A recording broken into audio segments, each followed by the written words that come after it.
In the beginning the heavens and the earth were finished, and all the host of them. On the seventh day, God ended his work which he had made, and he rested on the seventh day from all his work which he had made.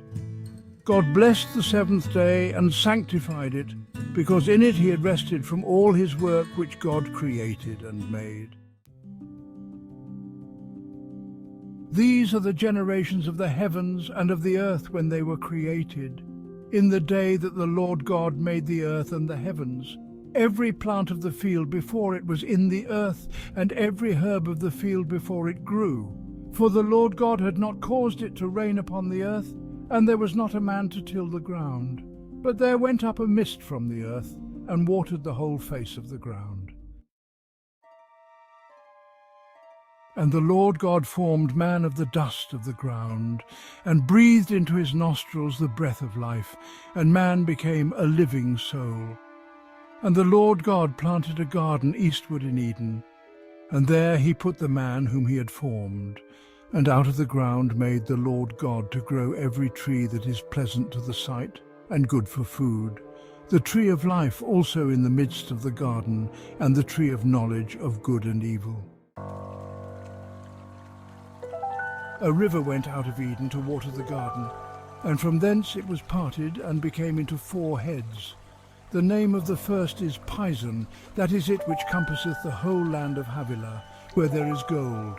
And the gold of that land is good. There is bdellium and the onyx stone. The name of the second river is Gihon. The same is it that compasseth the whole land of Ethiopia. The name of the third river is Hiddekel. That is it which goeth toward the east of Assyria. And the fourth river is Euphrates. And the Lord God commanded the man, saying, Of every tree of the garden thou mayest freely eat, but of the tree of the knowledge of good and evil thou shalt not eat of it, for in the day that thou eatest thereof thou shalt surely die.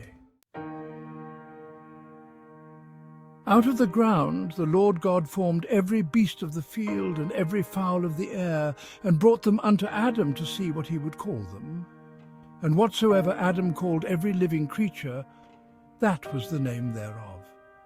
Adam gave names to all cattle, and to the fowl of the air, and to every beast of the field. But for Adam there was not found an help meet for him.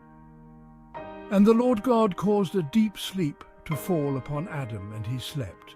And he took one of his ribs, and closed up the flesh instead thereof.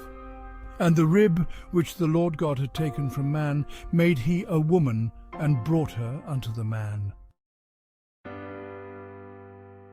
And Adam said, This is now bone of my bones, and flesh of my flesh. She shall be called woman, because she was taken out of man. Therefore shall a man leave his father and his mother, and shall cleave unto his wife, and they shall be one flesh. And they were both naked, the man and his wife, and were not ashamed.